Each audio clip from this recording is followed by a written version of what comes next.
Ration card లబ్దిదారుల విషయంలో కేంద్ర ప్రభుత్వం కీలక నిర్ణయం తీసుకుంది. రాబోయే వేసవి కాలం దృష్ట్యా ఒకేసారి 3 నెలలకు సరిపడా రేషన్ బియ్యం లబ్దిదారులకు పంపిణీ చేయాలని నిర్ణయించింది.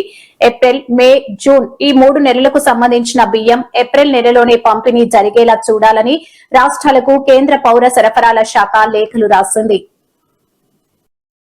మార్చి మొదటి వారంలోనే ఎండలు మండిపోతున్నాయి. రాబోయే రోజుల్లో ఉష్ణోగ్రతలు భారీగా నమోదయ్యే అవకాశం ఉందని వాతావరణ శాఖ అంచనా వేస్తోంది.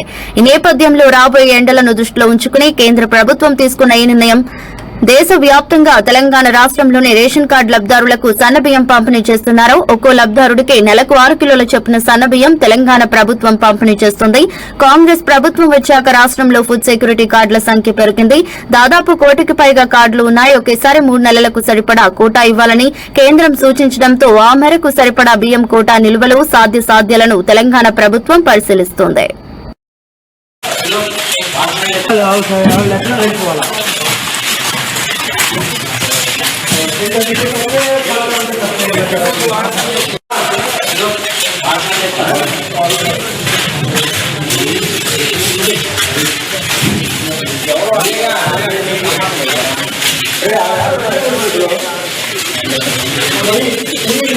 మనకి